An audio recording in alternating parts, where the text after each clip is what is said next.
Assalamualaikum warahmatullahi wabarakatuh. Kami dari kelompok 10 akan mempresentasikan materi kami, yaitu pengembangan instrumen asesmen PBI dan pembelajaran bahasa Indonesia di Madrasah Ibtidaiyah.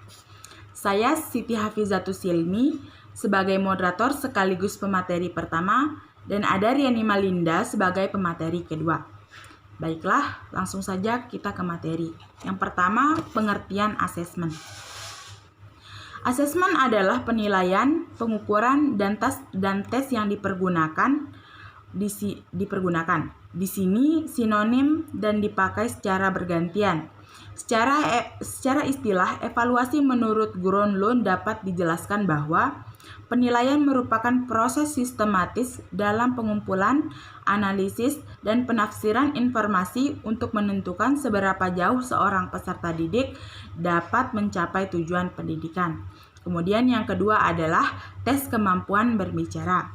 Berbicara berarti mengungkapkan pemikiran secara lisan. Yang pertama, tes respon terbimbing. Yang kedua, tes bercerita singkat. Dan yang ketiga, tes bercakap-cakap. Dan yang keempat adalah tes berbicara bebas. Kemudian lanjut ke pemateri kedua, Riani Malinda. Tes kemampuan membaca. Yang pertama, tes pemahaman kalimat. Tes pemahaman kalimat sering dipergunakan untuk mengukur kemampuan siswa-siswi pada kelas rendah.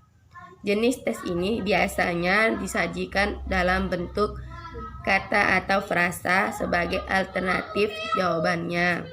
Yang kedua, tes pemahaman wacana.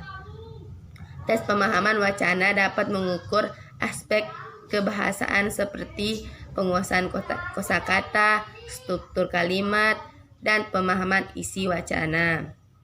Yang kelima, tes kemampuan menulis. Tes menulis terbimbing.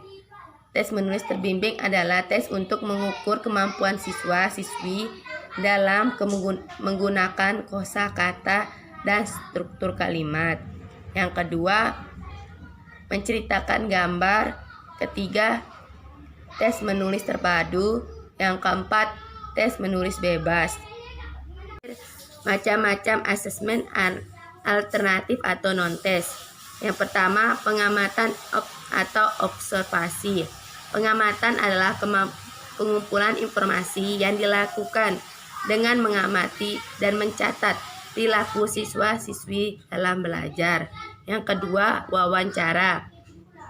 Wawancara adalah pengumpulan informasi yang dilakukan dengan mengajukan pertanyaan yang tersusun secara sistematis dan secara individual. Yang ketiga, menilai tugas siswa. Untuk menilai perkembangan siswa-siswi juga dapat dilakukan dengan memberikan tugas individual maupun kelompok untuk melakukan survei. Yang terakhir adalah portofolio.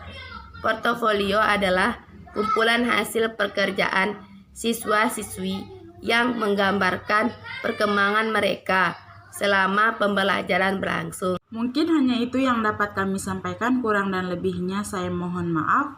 Wabillahi taufiq wal hidayah. Assalamualaikum warahmatullahi wabarakatuh.